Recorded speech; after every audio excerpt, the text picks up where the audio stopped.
ശിവഗിരി തീർത്ഥാടനത്തിന്റെ ഭാഗമായുള്ള കൊടിക്കയർ പദയാത്ര കൊല്ലം ജില്ലയിലെത്തി. ചേർത്തലയിൽ നിന്നുമാണ് പദയാത്ര ആരംഭിച്ചത്.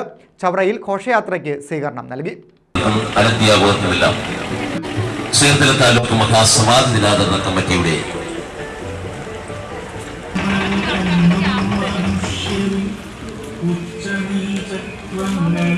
തൊണ്ണൂറ്റിരണ്ടാമത് ശിവഗിരി തീർത്ഥാടനത്തിന്റെ ഭാഗമായുള്ള കൊടിക്കയർ പദയാത്ര കൊല്ലം ജില്ലയിലെത്തി. ചേർത്തല താലൂക്ക് മഹാസമാധി ദിനാചരണ കമ്മിറ്റിയുടെ നേതൃത്വത്തിൽ കളവങ്കോടം ശക്തീശ്വരം ക്ഷേത്രത്തിൽ നിന്നും ആരംഭിച്ച കൊടിക്കയർ പദയാത്രയാണ് കൊല്ലം ജില്ലയിലെത്തിയത്.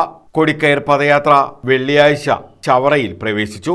ചവറയിൽ ഊഷ്മളമായ സ്വീകരണമാണ് നൽകിയത്.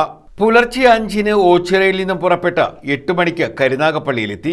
ഉച്ചയ്ക്ക് 1 മണിക്ക് ചവറയിൽ പദയാത്ര കടന്നു. തുടർന്ന് ഉച്ചഭക്ഷണത്തിന് ശേഷം വൈകിട്ട് കൊല്ലം ഉളിയക്കോവിൽ സിറ്റി സെൻട്രൽ സ്കൂളിൽ സമാപിച്ചു. പീത പതാകകളുമേന്തി നിരവധി ശ്രീനാരായണീയരാണ് കൊടിക്കയർ പദയാത്രയിൽ പങ്കെടുത്തത്. ശനിയാഴ്ച ചിന്നക്കടയിലെത്തുന്ന പദയാത്ര ഞായറാഴ്ച രാവിലെ ശിവഗിരിയിലെത്തും. വൈകിട്ട് 6-ന് ശിവഗിരിയിൽ സമാധി മണ്ഡപത്തിൽ കൊടിക്കയർ സമർപ്പണം നടക്കും. News bureau, Chavara.